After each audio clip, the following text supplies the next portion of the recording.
All right, Breaker 19. This is London Bridge. I've got, this freight shaker's got a couple of smokies on my trail. Do you copy?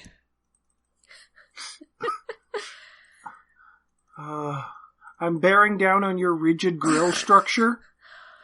Convoy. So is this Star Convoy? Or is it is it Big Convoy or Lio Convoy? I actually really appreciate that they continued using Convoy as a name long after he was any kind of truck. Sense. All right, well, that is a 10-4, good buddy, because this is Stasis Pod, the Transformers Prime podcast. And as you may have guessed from mostly my terrible CB radio slang, this episode is Convoy. Convoy. Have you ever even had a CB radio? No, because I'm a young person. Convoy. I wasn't alive in the 70s. I didn't use it in the 70s. I was only 3. Anyway, yeah, we got a little convoy rocking through the night. I was we 3 convoy. in the early 80s. Ain't she a beautiful sight?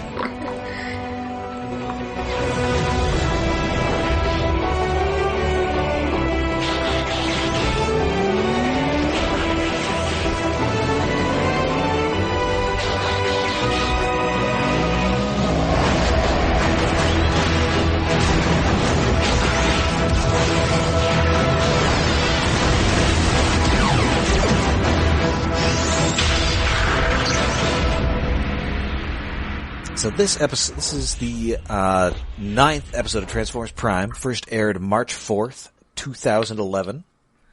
And was written by Joseph Kerr, last seen writing Darkness Rising Part 5, and also Breaking Out of Arkham Asylum.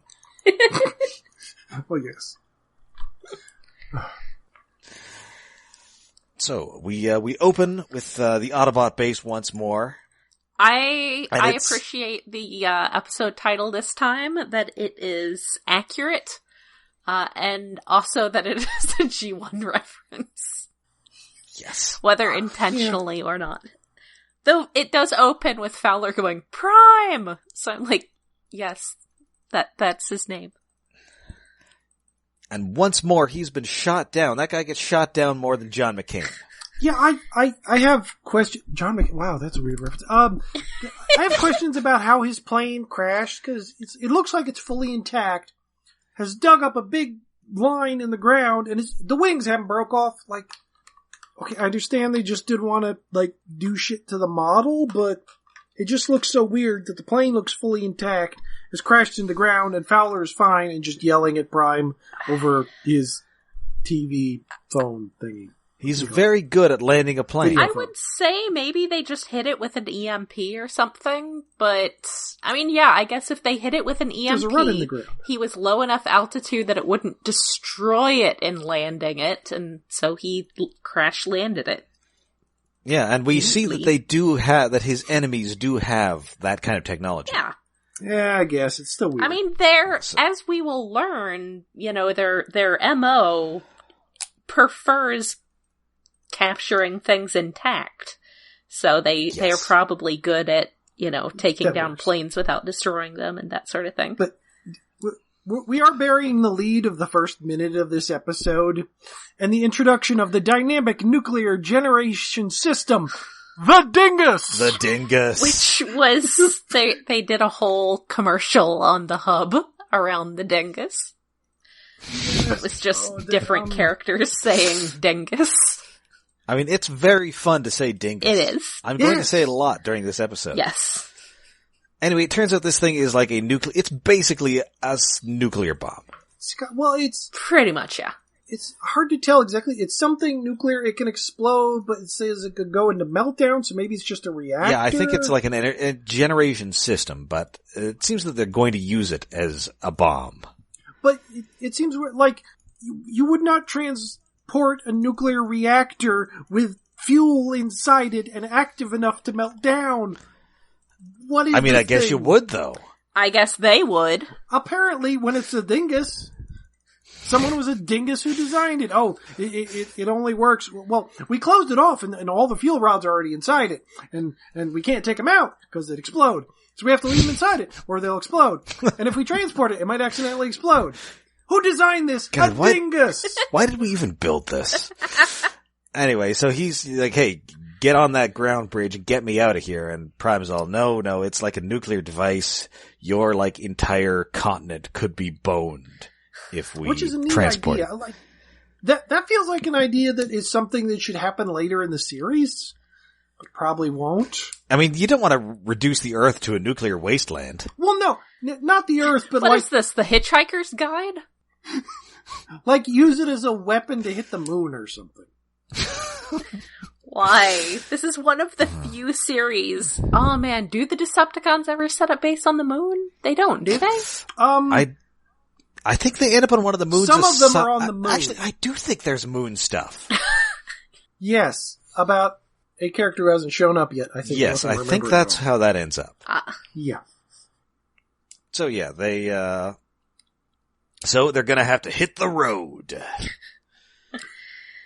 So, Prime is there. He has got, of course, a Generation 1 style trailer. Yes. It's really high. It's a really tall trailer. It's odd and has like an overhang, which it seems weirdly. I don't think I've ever seen a trailer quite like that on the road. Well, I mean, it's kind of... I don't know that it's entirely like road legal. I mean, I guess you would hope it would be because they're going to be on public highways. But, yeah, it doesn't seem like any sort of normal shipping trailer that, you know. Yeah, because it's too high to clear any bridges and, like, the overhangy little bit that on some things might be an air conditioning unit, but it's just weird. Yeah. It's a big trailer. It just looks too tall with Optimus Prime. It's a big trailer, it never got a toy. The end. Yes. No. Well, how many trailer toys have we gotten? Like, did the Masterpiece have one? Or was it one of the Masterpieces did have one. Yeah, the small And then they later released like a big Optimus Prime that did have a trailer for like Beast Hunters. Oh, right. Did? I mean, there have been various. And then I think the current Power of the Primes one has one. I think.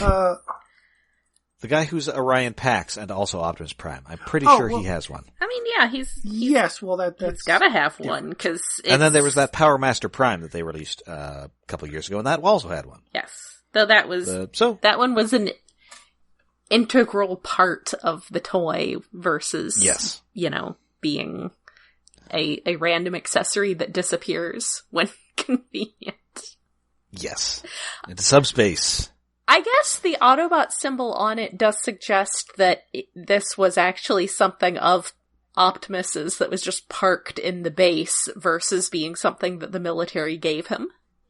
Yeah, they probably had to shake the scraplets out of it first. Anyway, so yeah, Bulkhead and Bumblebee are sort of riding shotgun here, to either side, and Fowler is going to be in the driver's seat, but Prime insists that he will not need to drive. So he's almost like offended about it. I guess Fowler's more the one who's offended about it. Yeah. He's all, Fowler's really offended. He spends all the time honking the horn. Yes. He's the worst what driver. Part of you is this, Optimus Prime? Is this weird for me to be honking this?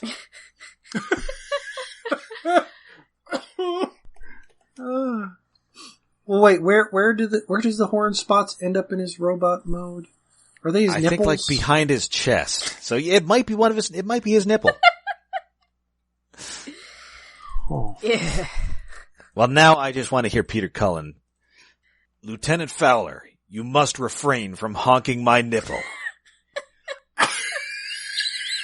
No. Let's change the subject. The landscapes and establishing shots in this episode are really nice. There are a lot of they very are pretty. It's like sort of Pacific like Oregon, Northwest. maybe? Yeah, it has a very feel like it's nice to see trees in this show. Yes. A lot of nice happy pine trees. Yes. Happy trees. Happy little trees. So yeah, they run into some traffic. They get stuck behind like an old ass pickup truck, and Fowler is just going nuts, going ham on this horn. There was a time about, like, I would have said that that's ridiculous that there would be a vehicle like that on the road, and then I moved out to where there are actually farms, and now that's dead on. Yeah, that's a normal truck. Yeah.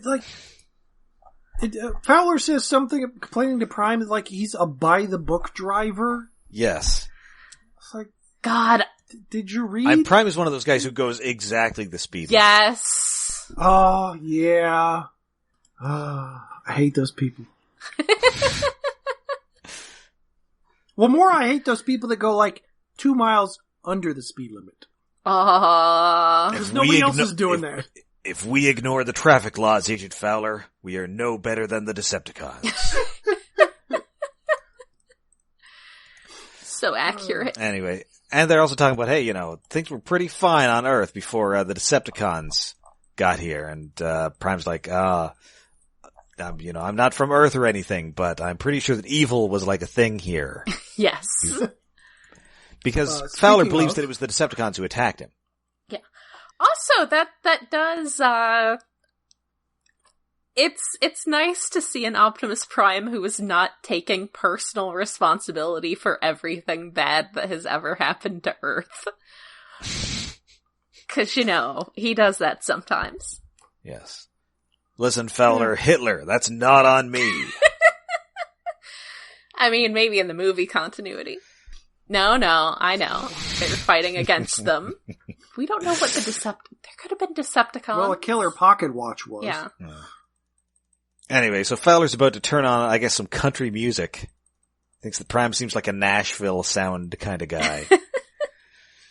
Which, is that a joke on Peter Cullen? I think it's because he always wears that cowboy hat. Yeah, I think that's probably a nod to Peter Cullen. But then, hey, he spots a helicopter, and that's the Decepticon who got him. And he instantly assumes that he comes up with a bunch of Transformer names that your dad would come up with. Like Sky Guy. Well, no, the problem is they aren't Transformer names, they're Teenage Mutant Ninja Turtle names. Like Sky Guy.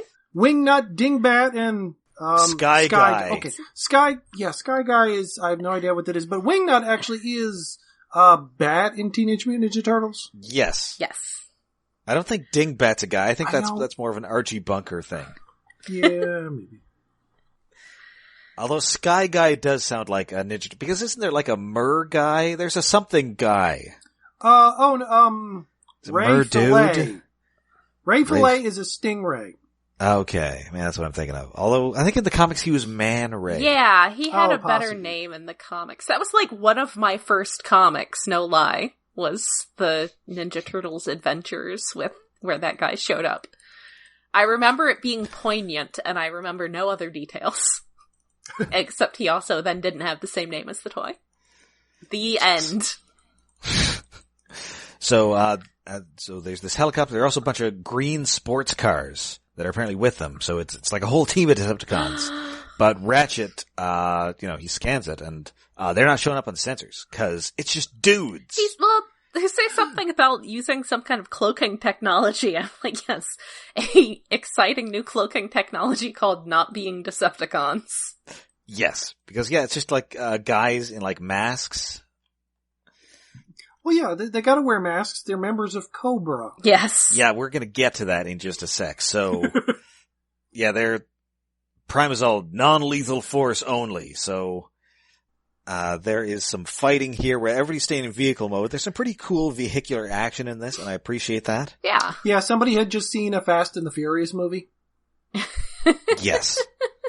And a couple times, much like Cobra, like they flip one of these cars, and there's a quick shot to the guys inside who are still alive. Yes. Yeah, it's like, that's kind of annoying, because it's Cobra, or it's more, the Speed Racer movie as opposed to the Speed Racer cartoon.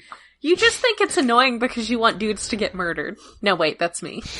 I'm the one who wants dudes to get murdered. I'm just having flashbacks to the old Speed Racer cartoon where, like, cars would explode and people died. And nobody said anything about it. So one of these guys just jumps onto Optimus and just starts trying to detach the trailer like they're in Road Warrior. Yes. And they're after the precious juice. but Fowler gets out and fights this guy and then grabs this guy and starts interrogating him, but then he gets hit by a tree or something, and he's dead. Yes, that guy's definitely dead. If he wasn't killed by the impact of the tree, his neck snapped like a breadstick. He dies when he bounces off the ground. There's no way that guy's alive. and then Fowler gets back in. We can start getting conversations from the guy in the helicopter, the Kurgan. It's Clancy Brown, everybody. Yay! It's the Kurgan, Lex Luthor, Mr. Krabs. Mr. Krabs. Zombie Dad in Pet Sematary 2. Yeah, I remember that one. I didn't know he was Mr. Surtur Krabs. in Ragnarok. Oh, that's right. And also, the Punisher's old boss on, that Netflix show. Yes. And, the space cat poop monster in Green Lantern. that thing? Parallax. Oh my god. Yeah, Parallax, the cat poop monster. I didn't even remember that thing had a voice. Oh. Yeah, Clancy Brown. Okay, so that's the worst thing on his career. And, we cut to this guy, and he actually kind of looks like Clancy Brown. Yeah. I mean, I don't know that Clancy Brown has dramatic facial scars, but... Well, he doesn't have this guy has been cut up. Yeah. This guy kind of looks like a Frankenstein version of Clancy Brown. Brown. Was in a bad accident. It was a lot of... I had some real trouble cutting that bagel. Yes. Yes, he did. But yeah, he is the leader of MECH, which is an acronym which we never learn the meaning of. Oh, those are the best kinds. It was probably it's got periods and everything. It was probably a really contrived acronym. I'm sure it's for the best. Well, at least it's a simple acronym, unlike D.I.N.G.U.S, so it makes sense. You could easily imply MECH as standing for something better than what anybody would come up with is. The D.I.N.G.U.S. Oh, the D.I.N.G.U.S. It's not like snarky Democratic congressperson level of acronym, but it's pretty good. They've done some very good acronymed legislation. I think my favorite is how the Anti-Racketeering Act is named RICO after the main character of Little Caesar. Yes. Oh. Mother of Mercy. Is this the end of RICO? Anyway, so he is clearly like a kind of ex-military guy. And the MECH organization, their whole deal is that there's a war coming, and the side that has the best technology is going to win. And so clearly the D.I.N.G.U.S is the best technology. And then, this does raise the question. So Hasbro, this is kind of in the beginning of them sort of poking around, trying to do a shared universe thing. Yeah. Like at this point, the MCU was kind of rolling. 2 Iron Man movies had come out, and the Hulk, and then Cap and Thor were going to come out that year, and then Avengers was the next year. Oh, wait, Hasbro was looking into this whole. The Making Access Records Available to Lead American Government Openness Act, also known as the Mar-a-Lago Act. That's a little torch. That's like ultimatum. Yeah, once you get above 6 letters, it becomes ridiculous. That said, I love ultimatum. Just those guys love smashing flags. Wanted to get a good example out there. Yeah, so MECH kind of feels like them throwing out an idea that's like, hey, it's Mask, but not quite, or... Well, it's Cobra, or it's, what was it, Venom? Were they the bad guys on Mask? Oh my god, guys, there's a Covfefe Act. Oh, the Communications over Various Feeds Electronically for Engagement Act. Okay, sorry, I will stop now. It's an actual thing I want to get out there. Wasn't it like in G.I. Joe Extreme, it was like Valor versus Venom? No, that was, G.I. Joe Extreme, their bad guys were Scar. Oh, okay. Yes. And that was an acronym. It was with a K, wasn't it? Yes, it was with a K, although, let me look this up because it's hilarious. It's the Soldiers of Chaos, Anarchy, and Ruin, which means that they spelled chaos with a K.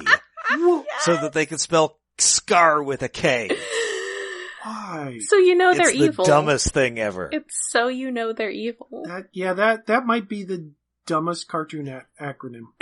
But no, Valor versus Venom was when it was G.I. Joe versus, like, animal guys. Oh? Well, they were like Cobra soldiers with, like, animal DNA, who I think they said they'd been venomized. Wow. And they were led by Venomous Maximus.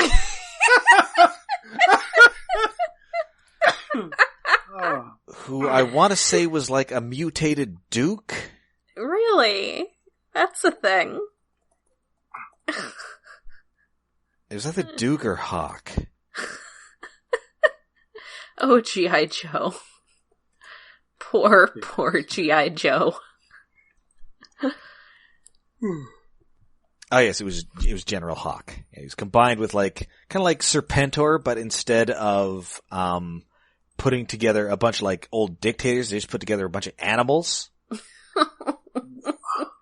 Well, that's just Teenage Mutant Ninja Turtles again. Well, but like multiple animals in one guy. I'm pretty sure that happened on Turtles at least once. I mean, probably. I mean, then you're just a chimera. Yes. Good job, you're a chimera. Go home. Good job. Go to bed.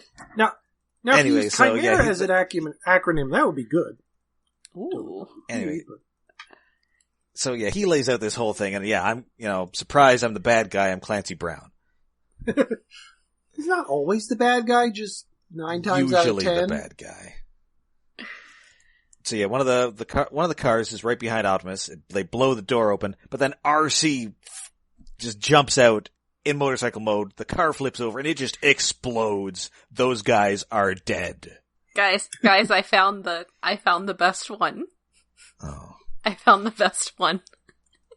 What? He's standardizing, testing, and accountability before large elections, giving electors necessary information for unobstructed selection act, aka the Stable Genius Act. Oh, petty senators. That's adorable.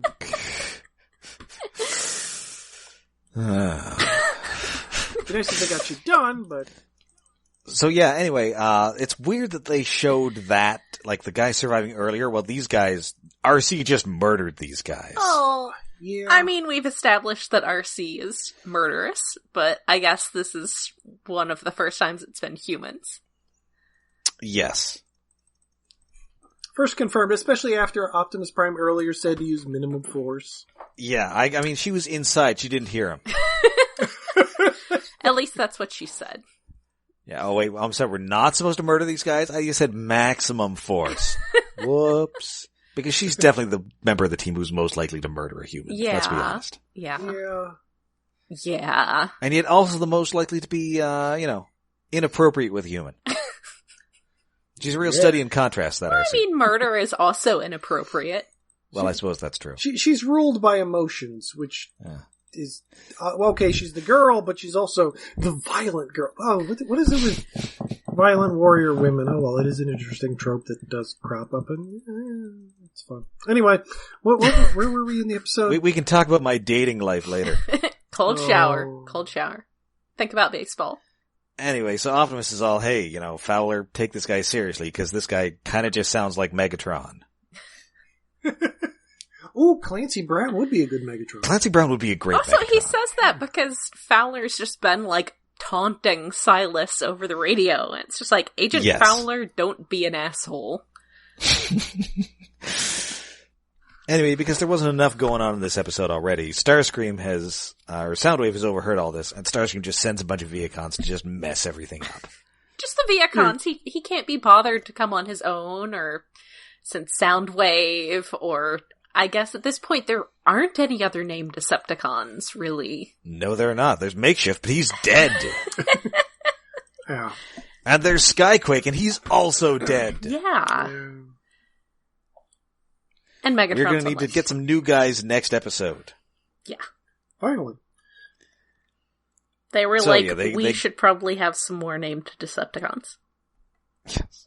So they get to the train tracks, they follow this train into a tunnel, Bulkhead smashes the one entrance, so a little while later they come out, Silas is waiting for them, the Vehicons turn up, they blast Prime's trailer right off him. It blows up. But it doesn't blow up enough. No, it doesn't irradiate like 4 neighboring states. Yes. As they noted earlier. It does not blow up as much as one might expect. It's suspicious. Yeah, so the Vehicons transform and Prime is all, listen, Fowler, I know you told us not to transform, but we're gonna have to do it. We're gonna have to do the thing. Hey. I'm all about technology, and this has given me a techno boner of the highest degree. Well, yeah, and he also said, like, there were rumors of these things existing. I mean, you figure that there have been, like, Transformer fights at some point that people, like, maybe saw, but they were dismissed as, like, yahoos. Yeah, it did seem odd to me that he just assumed immediately that they were, living machines. And, then presumably aliens. Because it's just like, no one said that. But I guess, presumably he knows, like, what humans are capable of building. And he knows that they're moving, like, way too fluidly to do that. I guess that's fair. And also they're talking. Yes. You can't hear them talking yet. He's up in a helicopter. Helicopters are loud. This is true. Anyway, he has also figured out that the Autobots pulled off the old switcheroo. Dun dun. Sadly, he does not use the phrase, the old switcheroo, because I would definitely like to hear Clancy Brown say the word switcheroo. Yeah. And we transition in by zooming into Fowler's eye to see a flashback to them doing the handoff that was really obvious that we don't need to see it because when they went in the tunnel at the beginning, we saw Bumblebee jump on the train, knock on the door, so we figured, there was a handoff. You didn't need to actually animate the handoff, and then we zoom back out of Fowler's eye.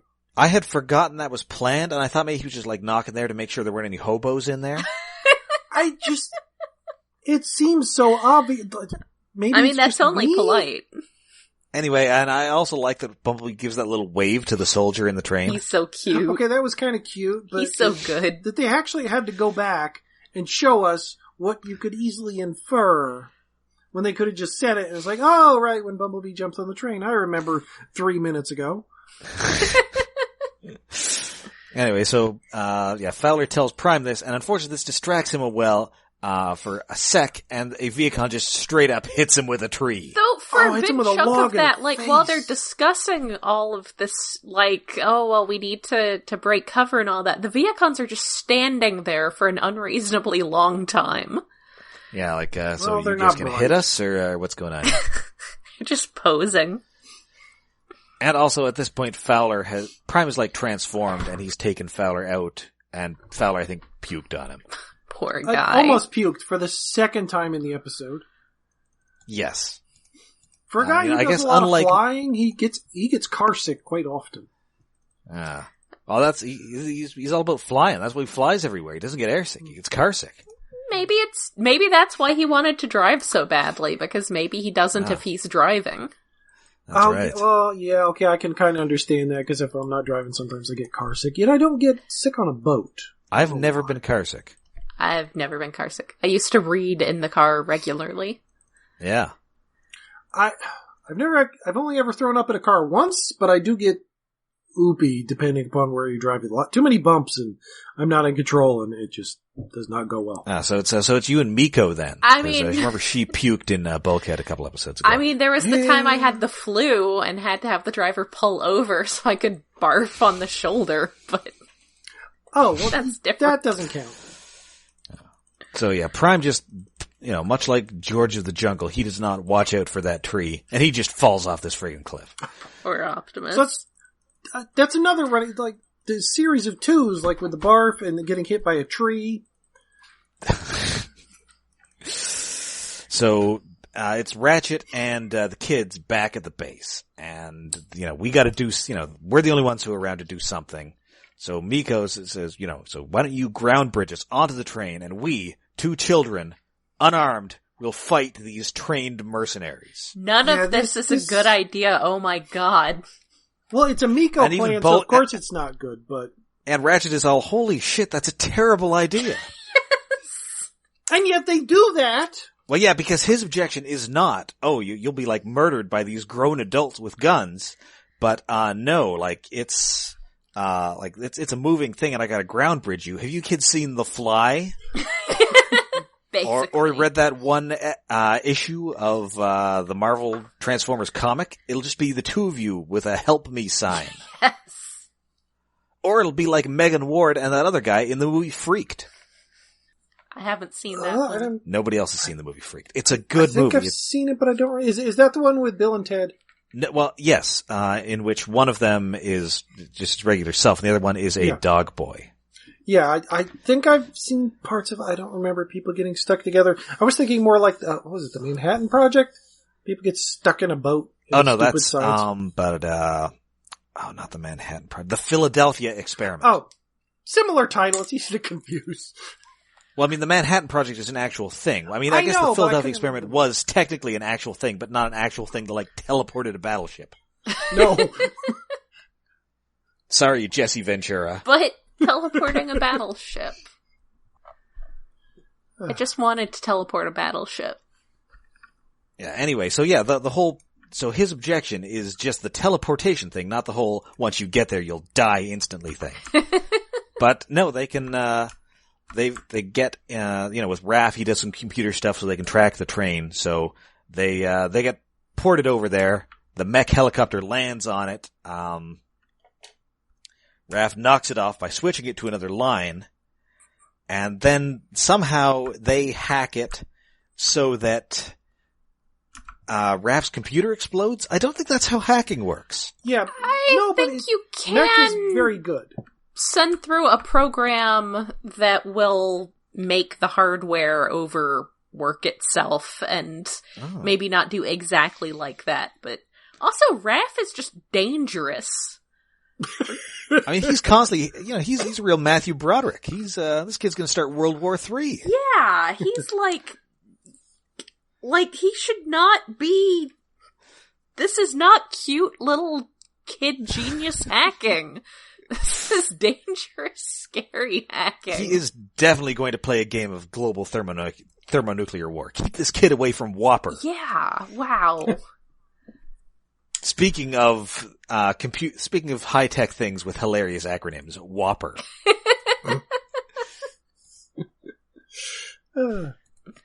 Anyway, so they do land on this train, and this instantly becomes like one of my favorite genres of action movies, train action movies.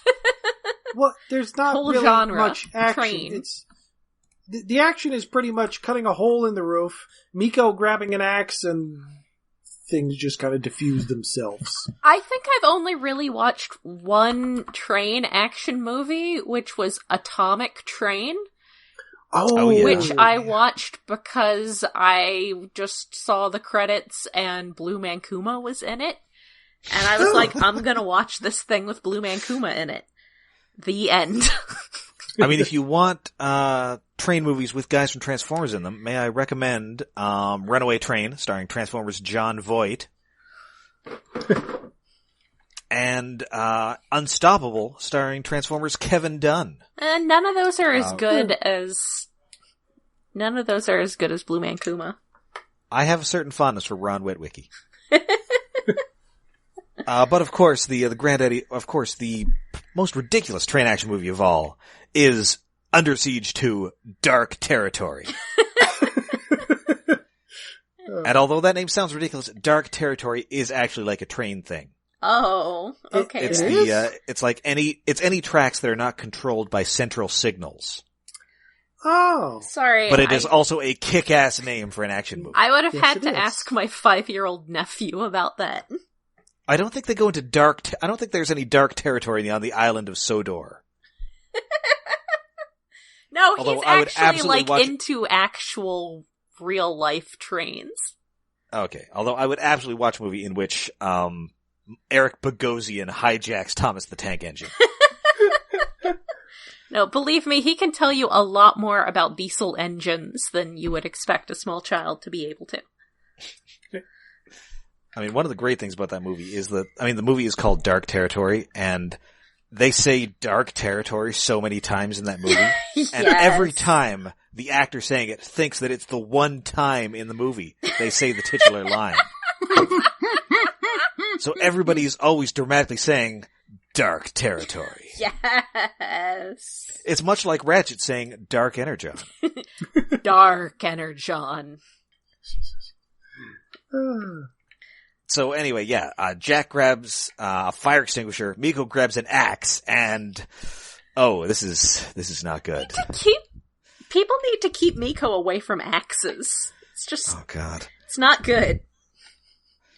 And meanwhile, the Autobots are still just punching these Vehicons. It's like that scene in Iron Man 2, where the Black Widow was doing all this stuff, and meanwhile it's just Jon Favreau punching one dude. I love that part. Just dad fighting this one henchman. Yeah, but it's so weird that it takes them this long to beat up 6 Vehicons, considering normally they're murdering dozens. Like literally ripping their guts out. Yeah. Yeah, normally 2-on-1 odds doesn't bother them at all. Even 3-on-1 usually. But. Also, okay, so why do the kids need to teleport to this train, ground bridge, whatever? Why can't they just call the military and say, hey, guys? I mean, the military, because they have like military guys on the train, but MECH shoots the train with like an electro weapon that not only shorts out the train, but also like tasers everybody in it. Well, it more tasers the people on the train, because the train just keeps going at the same speed. It doesn't slow it down at all. Strange. It is a weird thing. So, not, but anyway, Prime it's eventually. Not an electric engine. My small nephew could tell us all about. No, seriously, it's scary. So Prime sees this thing and he's all, maximum overdrive. Gotta get there. Yay! Maximum overdrive. Yay, he says maximum overdrive again. Oh, and then there's although they shouldn't even be on the train because it doesn't add anything, Miko and Jack have an interesting little conversation about, we're going to die. Yeah, because, MECH gets there and they're just like poking their heads in, and then, they see that, they're, Optimus Prime's coming, we're gonna lose, it's time to peace out. They're like, sir, there are angry children on board. We weren't anticipating angry children. And also like a huge ass truck robot, yes. So, Oh no. Omar Prime is coming. So yeah, they peace out, and I like that Miko immediately assumes that he was Jack, because he's just, wow, you're pretty fierce. He's not. I have to assume she was joking. I mean, she's definitely joking. Jack isn't even Sasha fierce. So it's Beyonce's alter ego. Anyway, yeah, so they just, yeah, so, and then they're all, hey, well, if we can't have it, nobody has it. So they just blow up the tracks. Yep. And Miko and Jack are all, yeah, we're gonna die. And also, Raph's laptop is out, so they can't, bridge them out. Because they can't get the coordinates, because I guess they have no other working internet connection in the base. And also, I mean, they can't just jump, because as soon as this thing crashes, the thing will melt down, and they'll just be, they'll be alive for like 10 more seconds. Yes. Which, it's like, there are multiple ways to solve this, other than, what happens, it works, but like, make a portal big enough, send it to the Arctic, it'll slow itself down in the snow.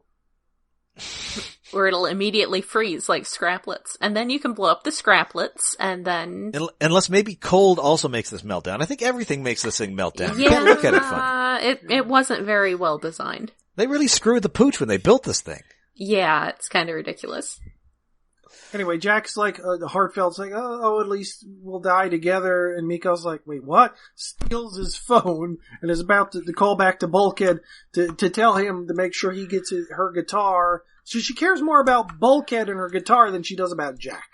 Well, I mean, yeah, this is, sure. Nobody is shipping these two. No.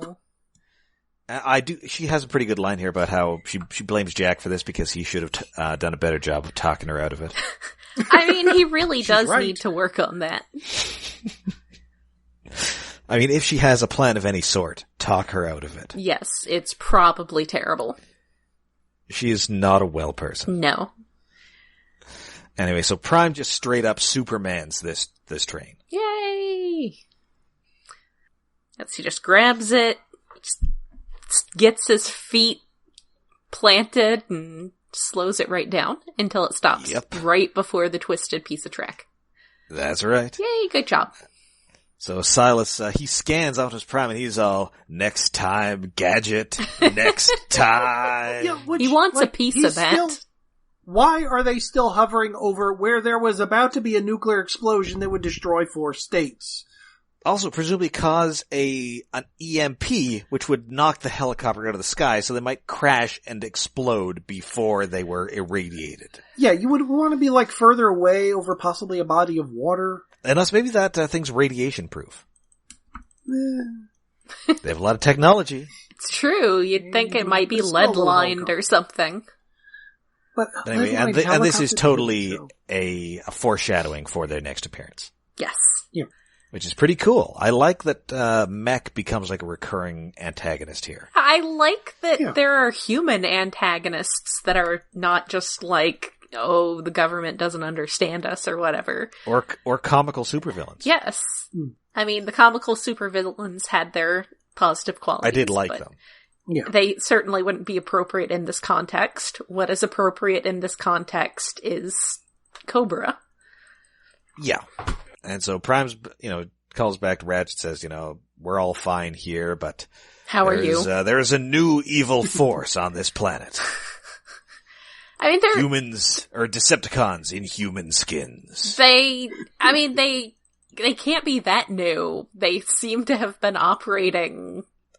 This doesn't seem to be the first time they've ever done anything.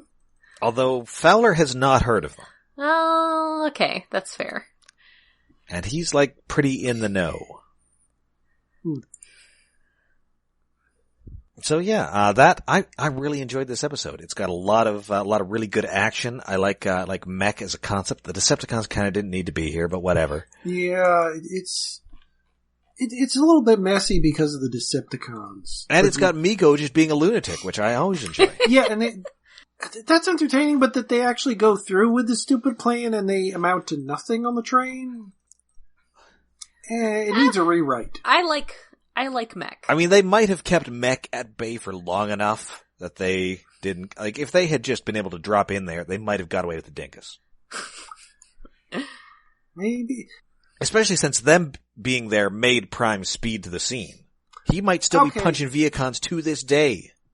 Okay, there's that part, maybe, yeah. So I'm going to say that, shockingly, this was a good plan. Dun dun dun. Miko's first good plan?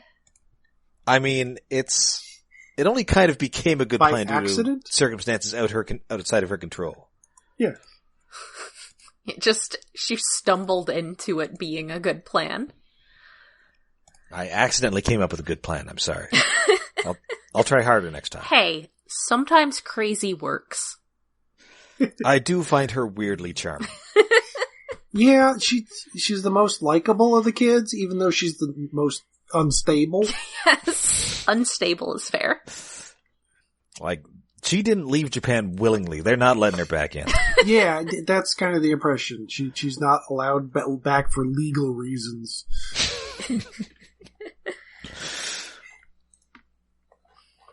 She wasn't actually sent to, a exchange student thing.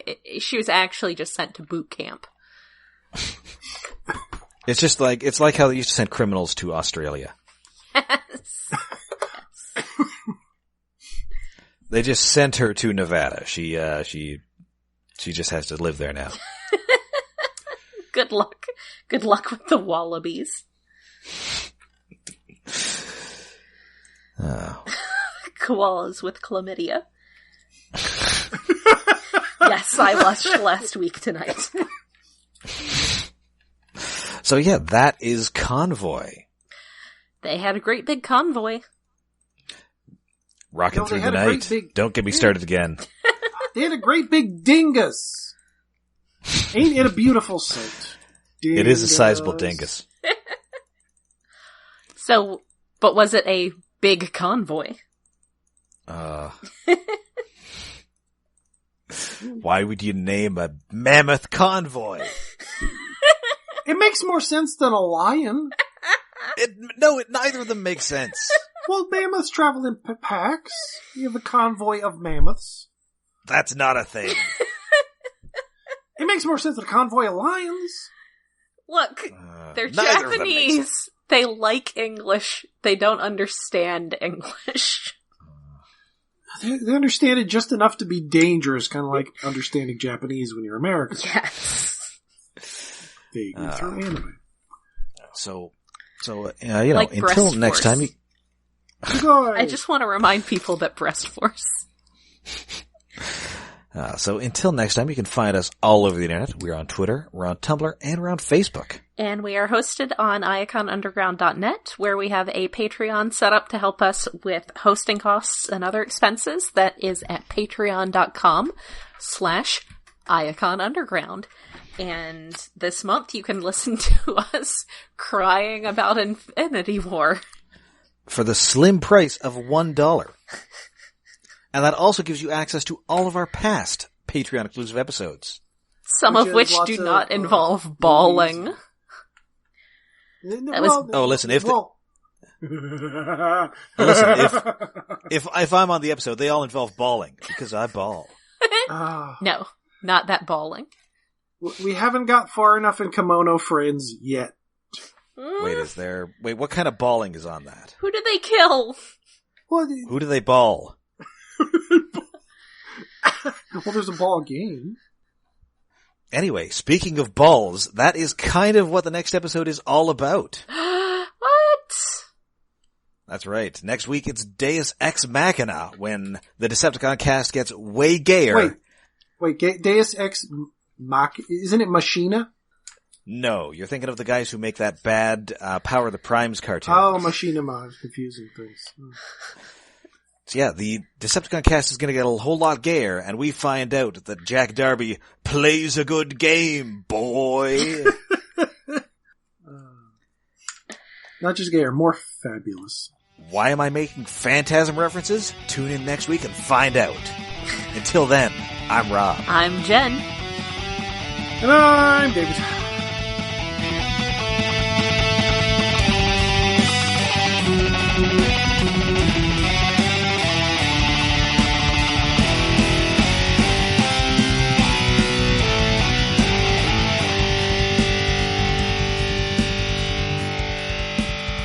Boy.